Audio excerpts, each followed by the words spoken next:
DC মাসুদকে অতি অনতিবিলম্বে প্রত্যাহার করতে হবে। সাংবিধানিক মতে সংবিধানের ৩৬তম অনুচ্ছেদ অনুযায়ী আমাদের যে চলাচলের স্বাধীনতা, সেই স্বাধীনতায় সরাসরি হস্তক্ষেপ করা হচ্ছে। আপনারা জেনেছেন যে নাইমুদ্দিন নৃবিজ্ঞান বিভাগের আমাদের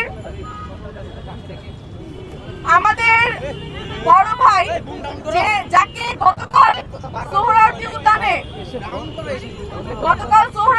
উদ্যানে যে ঘটনা ঘটেছে, আমরা তার তীব্র প্রতিবাদ জানাই এবং আজকে বাংলাদেশ ছাত্র ফেডারেশনের ঢাকা বিশ্ববিদ্যালয় শাখা থেকে আমাদের দাবি এই ডিসি মাসুদকে অতি অনতিবিলম্বে প্রত্যাহার করতে হবে, তাকে তার পদ থেকে সরাতে হবে। আমরা দেখেছি ইন্টারিমের সময়ও সে কত ধরনের নির্যাতন করেছে শিক্ষার্থীদের উপরে।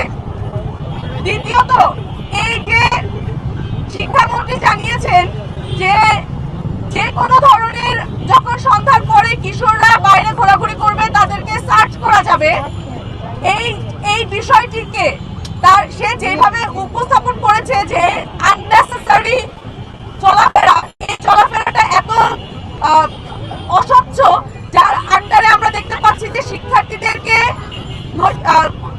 অকারণেই বিভিন্ন ধরনের সমস্যার সম্মুখীন হতে হচ্ছে, যার ফলে আমরা দেখছি নাইমুদ্দিন ভাইকে গতকালকে মাটিতে নামিয়ে মারা হয়েছে। আমরা বলতে চাই, এই যে মোরাল পুলিশিং, মাদক নিরোধের নামে এই যে মোরাল পুলিশিং শুরু হয়েছে, সেটি কোনোভাবেই কাম্য নয়। পুলিশের কথা ছিল আমাদের সেবক হবে, কিন্তু আমরা দেখছি আজকে পুলিশ আমাদের শুধু শাসকই নয়, বরং আমাদেরকে নির্যাতন করছে।